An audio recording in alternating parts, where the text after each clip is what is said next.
Assalamualaikum warahmatullahi wabarakatuh. Perkenalkan, nama saya Irfan Nasikul Amri, NIM 1908076008 dari kelas Pendidikan Kimia 3A UIN Wali Songo, Semarang. Pada video ini, saya akan mempraktikkan kepada teman-teman bagaimana sih kita menerapkan metode konflik kognitif dalam pembelajaran materi kimia.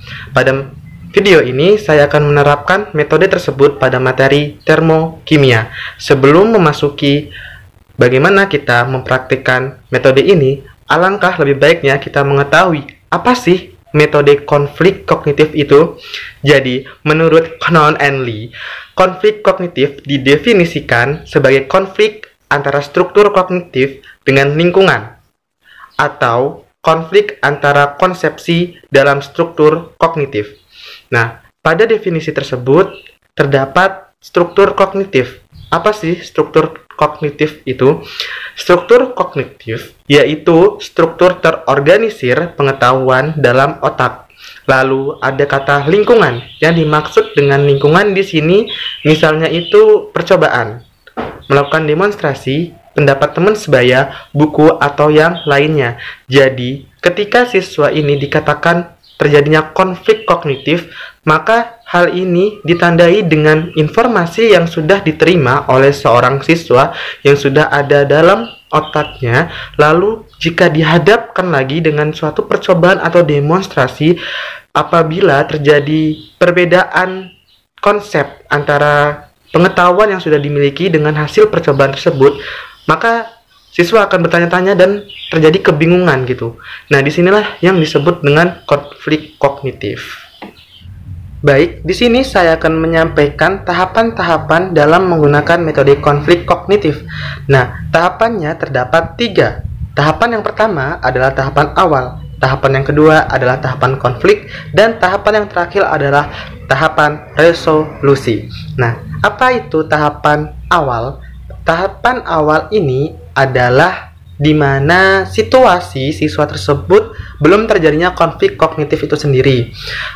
Dan termasuk juga pada tahapan ini itu proses keyakinan atau konsepsi yang sudah ada sebelumnya pada siswa, dan di mana pada tahapan ini juga terjadi proses menerimanya situasi anomali atau penjelasan dari seorang guru yang asli, yang benar.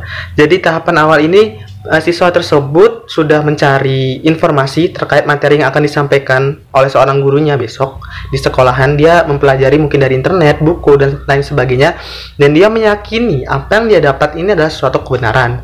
Namun ketika di sekolahannya guru menjelaskan mungkin dengan percobaan, melakukan demonstrasi, siswa tersebut ini mulai mengalami kecemasan dan kebingungan karena apa yang dia dapatkan sebelumnya itu ternyata beda sama apa yang dia dapatkan dari guru atau yang dibuktikan oleh guru dengan demonstrasi dan percobaan. Jadi tahapan awal ini mulai muncul kecemasan dan kebingungan dari siswa tersebut. Baik, untuk tahap kedua, yaitu adalah tahapan konflik. Di sini sudah terjadi di mana siswa mengalami konflik kognitif itu sendiri.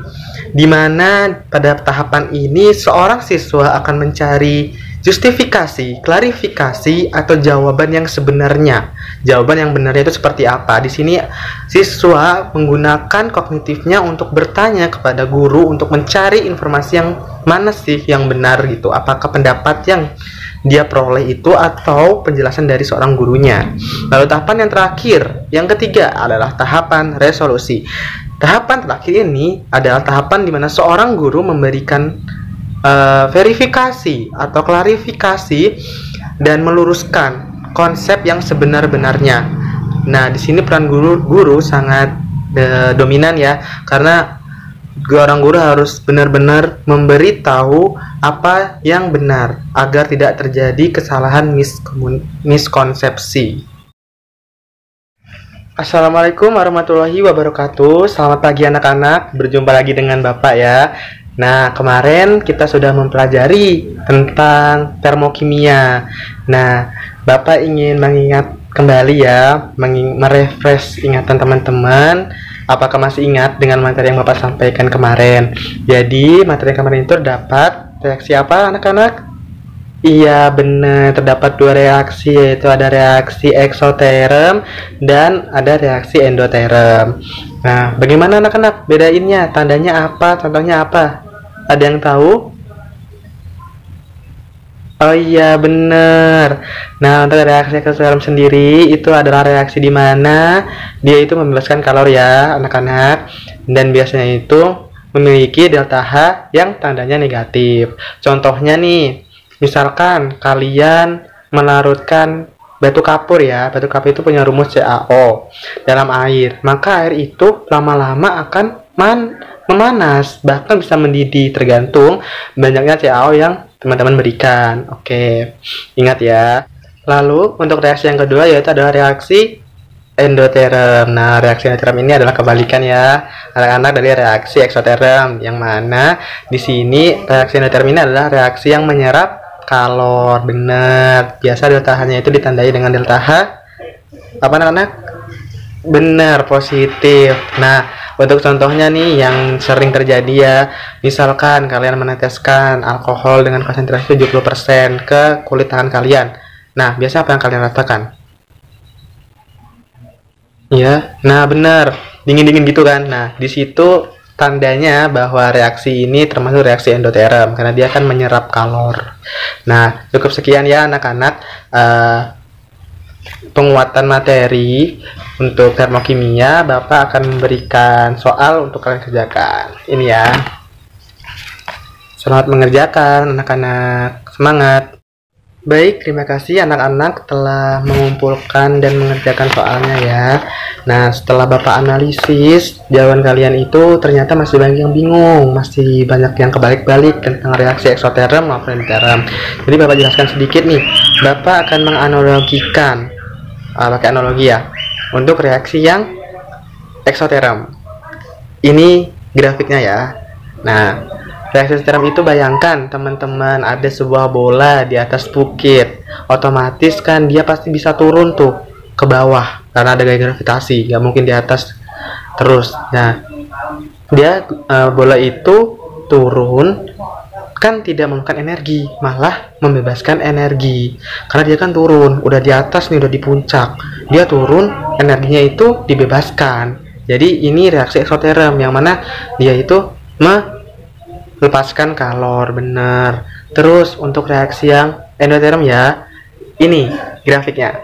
Nah, Bapak analogikan sebuah bola, namun beda posisi.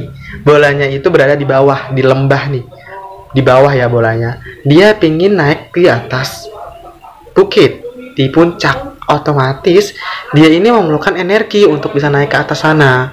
Nah, jadi dia apa? Memerlukan energi kan, bukan membebaskan energi, tapi dia itu memerlukan. Reaksi endoterm itu kan memerlukan energi atau menyerap kalor. Nah, jadi ingat analogi ini ya, jangan sampai kebalik lagi anak-anak.